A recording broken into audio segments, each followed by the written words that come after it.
মাননীয় প্রধানমন্ত্রী, আসসালামু আলাইকুম। এখানে বিডিআরে বিদ্রোহ হয়েছে। আমি আছি দরবার হলে, আমার অফিসারদের সহ আমাদেরকে ঘেরাও করে গুলি করছে ওরা। আমাদের অস্ত্র নাই, এই জন্য আমরা জবাব দিতে পারছি না। অলরেডি র্যাব মুভ করছে, সেনাবাহিনীও মুভ করবে। আপনি যত দ্রুত পাঠাবেন তত তাড়াতাড়ি পরিস্থিতি আমরা সামাল দিতে পারবো। যাচ্ছে, আমি দেখি হেলিকপ্টার পাঠাচ্ছে।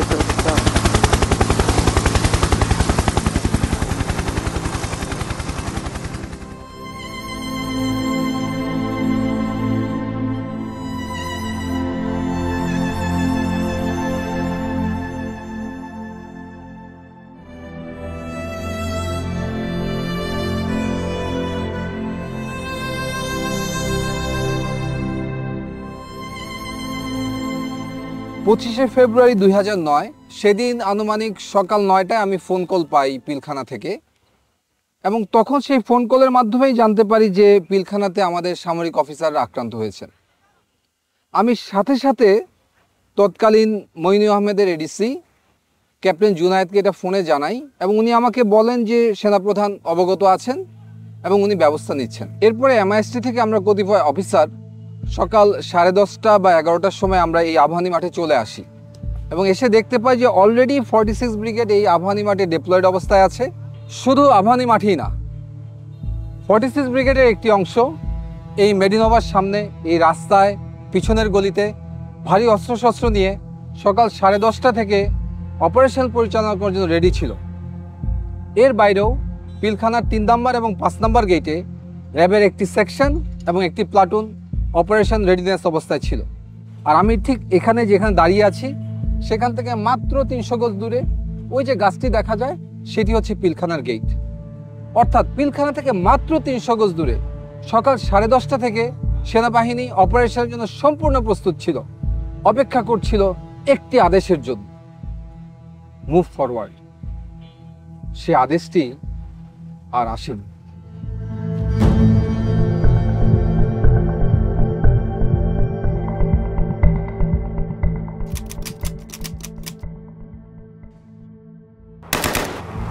আমাদের কাছে সর্বোচ্চ অস্ত্রটাই ছিল হচ্ছে 12 বোরের শটগানগুলো। তো সেই হিসেবে আমরা শটগান ফায়ার করে আমরা গেটের দিকে এগিয়ে যেতে থাকি, এবং একটু পরেই আমরা নিউ মার্কেট গেটটা দখল করি। র্যাবের তৎকালীন এডিজি ছিলেন হচ্ছে কর্নেল রেজানুর খান।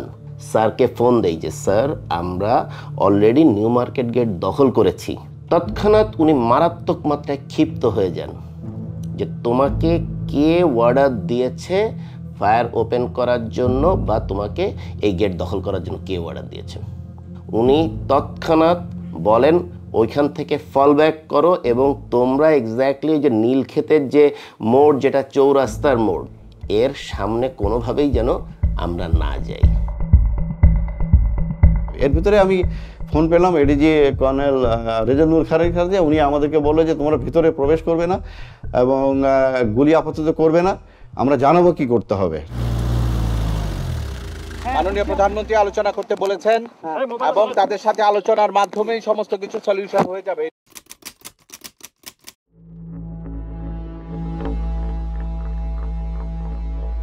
আনুমানিক বেলা 12টার দিকে আমরা দেখতে পাই 3-4 জন লোক সাদা পতাকা হাতে নিয়ে পিলখানার দিকে এগিয়ে যাচ্ছে, এবং তারা যখন পিলখানার দিকে অ্যাপ্রোচ করলেন হঠাৎ করে আচানকভাবে গুলি বন্ধ হয়ে গেল। আমরা খুব অবাক হয়ে তাকিয়ে দেখছিলাম যে এ ধরনের হঠাৎ করে কারা এরা। পরবর্তীতে জানতে পারি তারা ছিল আওয়ামী লীগের 4 জন সংসদ সদস্য, মির্জা আজম, জাহাঙ্গীর কবির নানক, ওয়ারেস হোসেন বেলায়েত এবং মাহবুবা রাগিনী। আমার বাবা যখন কল দেয়, আমি তখন কলটা আমি রিসিভ করেছিলাম আর কি। তো আমি কলটা রিসিভ করার পর আমার বাবা বলে যে আমার মাকে যেন আমি ফোনটা দিই। এইটাই আমার বাবার লাস্ট।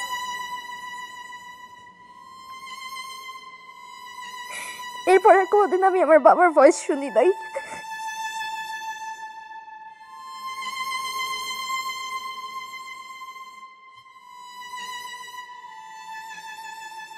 বাংলাদেশের প্রত্যেকটা চ্যানেল তৎকালীন প্রচার করছিল যে জেনারেল শাকিল জীবিত আছেন।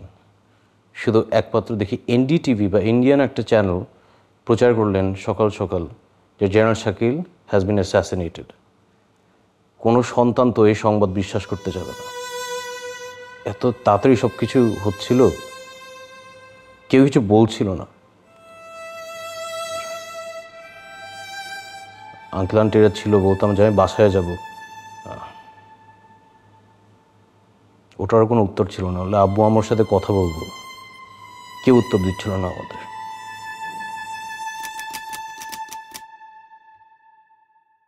দুইটার মধ্যে দুইটা dead body Hazaribagh sewerage line দিয়ে বেরিয়ে আসে। মানে বেলা 2টার মধ্যে সারা জাতি জানতো যে দুইজনকে কমপক্ষে হত্যা করা হয়েছে। এই আবাহনী মাঠে আমাদের গ্রাউন্ড কমান্ডার ছিলেন ব্রিগেডিয়ার হাকিম স্যার। ব্রিগেডিয়ার হাকিম স্যারকে আমরা বারবার প্রশ্ন করি, কখন আমরা ভিতরে যাব, কখন আমাদের ভাইদেরকে উদ্ধার করব, তাদের পরিবারদেরকে উদ্ধার করব। উনি বলেন সেনাপ্রধান তৎকালীন প্রধানমন্ত্রী শেখ হাসিনার সাথে বিষয়টি আলোচনা করছেন এবং ওনার আদেশ পেলেই আমরা মুভ করব।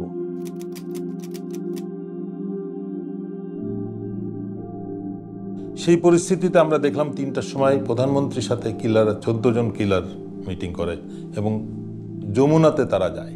যে বিষয়টা আমাদেরকে অবাক করে, কোনো ইন্টেলিজেন্স এজেন্সি বা সরকারি সংস্থা, প্রাইম মিনিস্টারের অফিসিয়াল রেসিডেন্স, SSF, কেউই আমাদেরকে ওই 14 জনের নাম বা ছবি দেয় না। হঠাৎ করে দেখলাম যে একটা টিম সাহারা খাতুনের নেতৃত্বে আইজিপি এবং আরও 2-1জনকে সাথে করে ভেতরে প্রবেশ করলো 25 তারিখে রাত্রেই। পরে সাহারা খাতুন যখন আসে আমরা ওনার গলার আওয়াজ পাই এবং আমরা মনে করি যে মেবি ফাইনালি উনি আসাতে হয়তো কোনো একটা মিটিগেশন হবে বা কোনো কিছু হবে। কিন্তু দেখলাম যে 10 মিনিট সাহারা খাতুন মানে কি বক্তৃতা দিলেন টিভি ক্যামেরার সামনে, দিয়ে উনি চলে গেলেন। আমরা লক্ষ্য করলাম যে উনি যখন বের হয়ে আসছে যে শুধুমাত্র ক্যাপ্টেন মাজারের ওয়াইফকে নিয়েছে। ক্যাপ্টেন মাজারের ওয়াইফ ছিল আইজিপি নূর মোহাম্মদের মেয়ে, যেহেতু আইজিপি নিজেই ছিলেন ভিতরে। বাকি যে কয়টা ফ্যামিলি উনি এনেছিলেন এরা সবাই ছিল ওই বিদ্রোহীদের ফ্যামিলি, যারা এই ডিএডি বিদ্রোহ করেছে। অন্যান্য সকলের সাথে তাদের পরিবারকে উনি বের করে নিয়ে আসলেন। এভাবে কিন্তু আপনার 25 তারিখ শেষ হয়ে গেল, আমরা কিছু করতে পারলাম না। আমরা সব দাঁড়িয়ে দাঁড়িয়ে একটা, আমি বলবো আমরা তামাশা দেখছিলাম।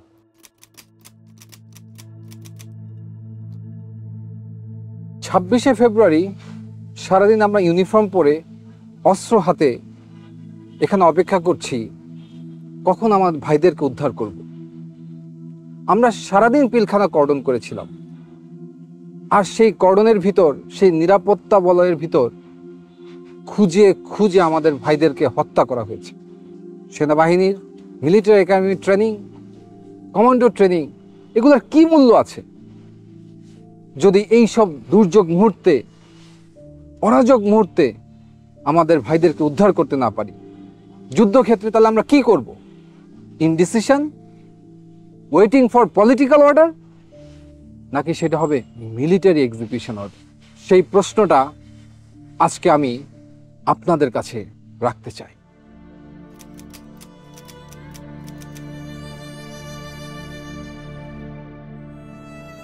27 তারিখ আমরা যখন পিলখানায় ঢুকি, সে এক অন্য পিলখানা, চারিদিকে ধ্বংসযজ্ঞ, গুলির ছাপ, রক্তের ছাপ। আমাদের ভাইগুলোর লাশ আমরা গণকবর ম্যানহোল থেকে উদ্ধার করি। লাশগুলো ছিল বিকৃত।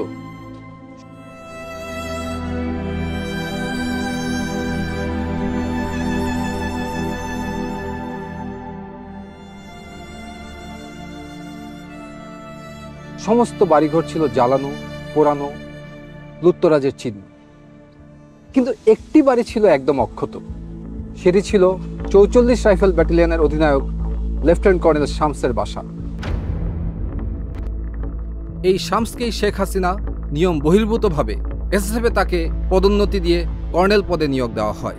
পরবর্তী তদন্তে দেখা যায় লেফটেন্যান্ট কর্নেল শামস 25 এবং 26 তারিখ দুবার পিলখানা থেকে বের হয়ে যমুনা গিয়েছিল এবং যমুনা থেকে আবার পিলখানাতে এসেছিল। এবং তার একাধিক কল রেকর্ড পাওয়া যায় যেখানে যমুনায় সে কোনো একজন ব্যক্তির সাথে বিদ্রোহ চলাকালীন সময়ে কথা বলেছিল। যেই শামসের বিডিআর ম্যাসাকারের জন্য কোর্ট মার্শাল ফেস করার কথা, তাকে সবকিছু থেকে বিরত রেখে শেখ হাসিনা তাকে পুরস্কৃত করেন এবং আমেরিকাতে ডিফেন্স অ্যাটাচে হিসেবে পলায়নের সুযোগ করে দেন।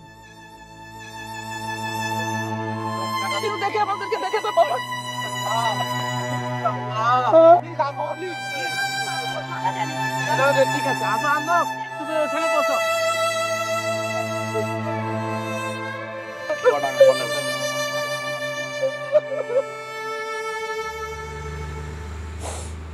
মানে বাবা হারানোটা তো একটা কষ্ট আসলে, কিন্তু এরকম একটা জায়গায় থাকা যেখানে আসলে মানে I can believe I almost died here not too long ago. মানে এখন যে বেঁচে আছি এটাই তো মানে এটাই অনেক অবাক লাগে আর কি।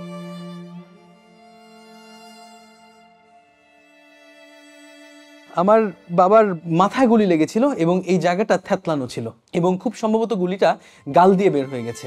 আমি চাইবো না যেন কিনা আমার সবচেয়ে খারাপ শত্রু কখনো তার বাবাকে এইভাবে দেখুক, কখনো না। মাঝে মাঝে নিজেকে বলতাম, আল্লাহ এটা একটা দুঃস্বপ্ন, কেন জানি দরজা খুললে মনে হয় বাবা আম্মু চলে আসবে। এই দুঃস্বপ্ন থেকে আর উঠতে পারলাম না। সেদিন সার্চ অ্যান্ড রেস্কিউ টিমে যারা ভিতরে ঢুকেছিল তাদের ভিতরে একজন ছিল ক্যাপ্টেন শাহনাজ। এসএমজিটি সিলিংটা নরমাল সিলিং এর মতো না, একটু টেল ইউ দ্যাট এই সিলিং বাইনোকুলারটা আমরা আরবি তো ব্যবহার করি না, আমার জানার মতে বিদেরও ব্যবহার করে না। তো ওইটাই আমার কাছে ফার্স্ট ইয়ে লাগছে যে এটা বাধা কেন এরকম, আর এই সিলিংটার মধ্যে টাইগার লেখা, কিন্তু ওইটা একটা ordinance issue item, but not from our military. এই কোয়েশ্চেনগুলো তো আসলে মানে এটার পরিষ্কার উত্তর পাওয়া দরকার। পিলখানার এই হত্যাকাণ্ডের ঘটনাটির পর যখন 27 তারিখে আমরা ভিতরে ঢুকি এবং পরবর্তীতে তার অবস্থা দেখতে পাই, এটা পরিষ্কার হয়ে যায় যে এটা একটা সুপরিকল্পিত হত্যাকাণ্ড। এবং তখন সমগ্র সেনাবাহিনী কিন্তু ক্ষোভে ফুঁসে ওঠে এবং সেই ক্ষোভ দমনের জন্য শেখ হাসিনা একটি দরবার ডাকে মার্চের 1 তারিখে সেনাকুঞ্জে। এই ঘটনায় সমস্ত সামরিক অফিসাররা এখানে উপস্থিত যারা ছিল তারা ক্ষোভে বিক্ষুব্ধ হয়ে ওঠে। মাননীয় প্রধানমন্ত্রী আপনার সাথে যখন কথা হচ্ছিল মহাপরিচালকের, যদি তখন আপনি সেনাবাহিনী পাঠাতেন, ল্যাব পাঠাতেন, আবার আপনার মন্ত্রীরা তারা দরবারভাবে ঢুকেছে আধা ঘন্টা পরে এবং তারা কিলিং শুরু করেছে 11:30 থেকে 11টার পরে। তার আগে কাউকে মানে নাই, কিন্তু যদি র্যাব সেনাবাহিনী এই একজন থেকে এইটুকু যদি 1 ঘন্টার মধ্যে ঢুকতে না পারে, সেই সেনাবাহিনী আমাদের দরকার নাই, দরকার নেই আমাদের। আমরা অসহায়ের মতো ওখানে বসে আছি, সবাইকে বলা হচ্ছে, সবাই আমাকে বলছে আসছে আসছে, কেউ আসলো না। তখন যদি ইচ্ছে আমার সেনাবাহিনী কোথাও আমাদের একটা ট্রেন পাঠাতো, অথবা একটা যদি আমাদের কমান্ডো বাহিনী একটা ল্যাটনও যদি যেত, ওরা পিপিলিকের মতো পাঠিয়ে যেত, কিন্তু কেউ গেল না। অসহায়ের মতো আমার অফিসারগুলো সব মেরে ফেললো, সব মেরে ফেললো।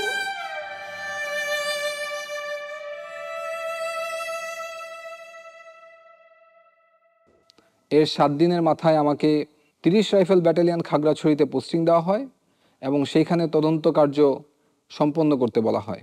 আমি যখন তদন্ত শুরু করি এবং তখন দেখতে পাই যে ভারতের বিএসএফ এর বর্ডার পোস্ট থেকে বাংলাদেশের সমস্ত বিওপিগুলোতে উস্কানিমূলক মেসেজ দেওয়া হয়েছে এবং সেই মেসেজের সারমর্ম ছিল যে বাংলাদেশের বিডিআর সৈনিকরা যেন বিদ্রোহ করে, তাদেরকে সেনাবাহিনী হত্যা করতে আসছে এবং তারা যেন অস্ত্র ধরে।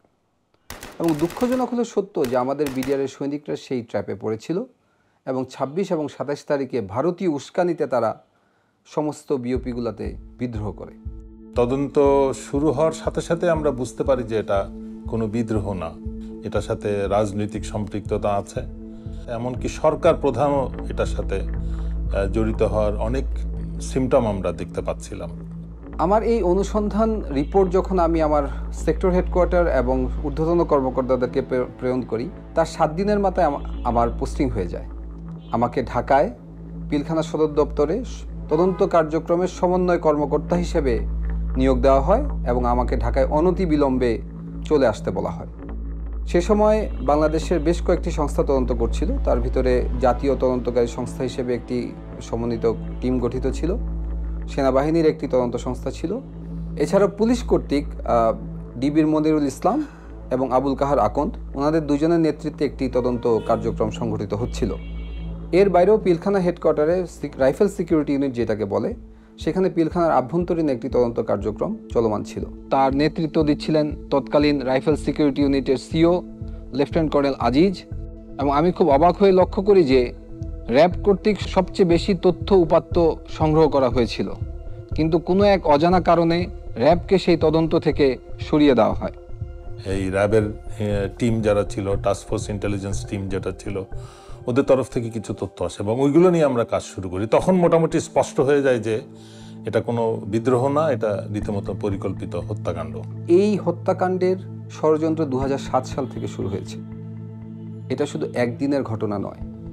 2007 সালে সর্বপ্রথম ব্যারিস্টার ফজলুল তাপসের কাছে বিডিআরের একদল সৈনিক যায় এবং সেখান থেকে এর ষড়যন্ত্র শুরু। পরবর্তীতে বিভিন্ন পর্যায়ে ব্যারিস্টার শেখ ফজলুল তাপস, জাহাঙ্গীর কবির নানক, মির্জা আজম, শেখ সেলিম, লেদার লিটন, আওয়ামী লীগ নেতা তোরাব আলী, তারা বিভিন্ন সময় বিডিআর সৈনিকদের সাথে মিটিং করে এবং এই কিভাবে এটা এক্সিকিউশন করা হবে সেই ব্যাপারে তারা পরিকল্পনা করে। শেখ ফজলুল তাপস 2007-08 সালে প্রতি জুম্মার নামাজ উনি বিডিআর মসজিদে পড়তেন এবং নামাজ পরবর্তী সময়ে উনি বিডিআর সৈনিকদের সাথে ঘণ্টাখানেক মিটিং করতেন এবং এই পরিকল্পনার নেতৃত্ব দিতেন সাবেক বিডিআর সদস্য তোরাব আলী এবং তার ছেলে লেদার লিটন। দুজন রাজসাক্ষী ছিলেন, বিডিআর মসজিদের পেশ ইমাম, এছাড়াও বিডিআর একজন সৈনিক। পেশ ইমাম সাহেব উনি সুস্পষ্টভাবে ব্যারিস্টার তাপসের কথা উল্লেখ করেছিলেন এবং আরও কিছু রাজনৈতিক ব্যক্তিবর্গের কথা উল্লেখ করেছিলেন যারা বিভিন্ন সময় বিডিআর মসজিদের ভিতরে মিটিং করতে উনি দেখেছেন, কিছু কিছু কথা তিনি ওভারহিয়ারও করেছেন। পেশ ইমাম সাহেবকে আবুল কাহার আকন ডেকে নিয়ে যায় জিজ্ঞাসাবাদের জন্য এবং পরবর্তীতে উনি জীবিত আর ফিরে আসেননি। আমার আব্বুকে এটা বলা হয় যে আপনার ভারপ্রাপ্ত থেকে আপনাকে পার্মানেন্ট পেশ ইমাম করা হবে। শুধু এই যে স্টেটমেন্টটা লিখিত যেটা সরকার থেকে দেওয়া হয়েছে সেই স্টেটমেন্টটা দিতে বলা হয়েছে। আর আব্বু যে স্টেটমেন্টগুলোতে বলছে মিটিংয়ের কথা, দরবার হলে কাদেরকে চিনছে তাদের কথা, সেগুলো সবগুলো নিয়েই সমস্যা করা হয়েছে, যে চেঞ্জ করতে বলা হয়েছে। 11ই মার্চ আব্বু মারা যায়। আব্বুর পোস্টমর্টেম হয় ঢাকা মেডিকেল কলেজ হসপিটালে। পোস্টমর্টেম হয়, জানাজা হয়, কিন্তু এই পোস্টমর্টেম রিপোর্ট আজও আমরা পাই নাই।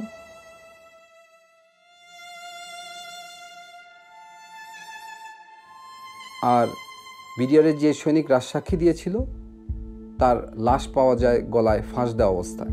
ছবিতে এবং ভিডিওতে দেখা যায় যে মৃতদেহর পা মাটিতে লেগে আছে, যা কোনোভাবেই একটি ফাঁসির সাথে সঙ্গতপূর্ণ নয়।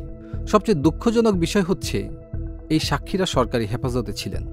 সরকারি হেফাজতে থাকা অবস্থায় এ ধরনের একটি রহস্যময় হত্যাকাণ্ড কিভাবে সংঘটিত হলো সেটিরও কোনো তদন্ত সে সময় করতে দেওয়া হয়নি, যাতে জাতির সামনে আসল সত্য কখনোই উন্মোচিত না হয়।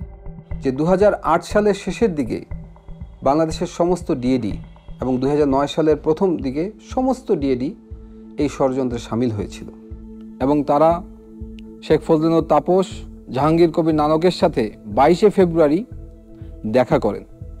এর পূর্বে বিডিআরের একটি গ্রুপ আওয়ামী লীগের শেখ সেলিমের বাসায় দেখা করে, যার নেতৃত্ব দেন ডিএডি হাবিব। কীভাবে লাশ সরানো হবে সে ব্যাপারেও তারা বিস্তারিত আলাপ আলোচনা করেছেন। আর এই সমস্ত কিছু রিপোর্টে আমি সংশ্লিষ্ট করে যখন তৎকালীন প্রধানমন্ত্রী শেখ হাসিনার কাছে উপস্থাপন করা হয়, উনি খুব ক্ষুব্ধ হন এবং ফাইলটি উনি ছুঁড়ে ফেলে দেন। জেনারেল মইনুলকে বলেন, হোয়াট ওয়াজ দ্য অর্ডার? এই ঘটনার পর সভাপতি জেনারেল মইনুল খুব ক্ষুব্ধ হন। উনি আমাকে সরাসরি মনিরুল ইসলাম এবং আবুল কাহার আকন্দের রিপোর্টকে ফলো করতে বলেন এবং আমাকে 5 দিন সময় দেন। আমি 5 দিন পরে সেই একই রিপোর্ট তাকে আমি প্রদান করি। উনি আমাকে দিকে তাকিয়ে জিজ্ঞেস করেন, হোয়াই? আমি শুধু উত্তর দিই, স্যার, আমি আমার ভাইয়ের রক্তের সাথে বেইমানি করতে পারবো না। ওই পরিপ্রেক্ষিতে আমি ডিসাইড করি যে না, এই আর অবহেলা গ্রহণযোগ্য হবে না। তখন আমি নোট অফ ডিসেন্ট দেই এবং ডিসএগ্রি করি এবং তাদেরকে কোনো সুযোগ দেই নাই যে আলাদা কোনো পেজ আমি নোট অফ ডিসেন্টে ইনসার্ট করব, সেটা ছিঁড়ে ফেলে দিবে। আমি আমার সিগনেচারের উপরে এক সেন্টেন্সে লিখে দিই যে এই ধরনের রাষ্ট্রীয় গুরুত্বপূর্ণ বিষয়ের তদন্তে অবহেলা গ্রহণযোগ্য নয়। একজন সার্ভিং আর্মি অফিসার হিসেবে সরকারি নির্দেশে পিলখানা তদন্ত কার্যক্রম সমন্বয় করার সময় হঠাৎ একদিন আমি আবিষ্কার করি আমাকে আমারই বাহিনীর লোকজন গুম করেছে তারা আমাকে নিয়ে যায় ডিজিএফআইতে এবং সেখানে আমাকে তাদের কাস্টডিতে এবং আয়নাঘরের বন্দী হিসেবে 361 দিন গুম করে রাখে। সেখানে আমি আরো বুঝতে পারি আমার মতো আরো অনেক সামরিক অফিসার সেই আয়নাঘরের বন্দী। কি অপরাধ ছিল আমাদের! পিলখানার এই নির্মম হত্যাকাণ্ডের পিছনে যে রাজনৈতিক ব্যক্তিবর্গ ছিল তাদের মুখোশ উন্মোচন করাই ছিল আমার অপরাধ। সত্যকে উদ্ঘাটন করাই কি ছিল আমার অপরাধ? জাতির কাছে আমি আজকে এই একটি প্রশ্ন করে যেতে চাই।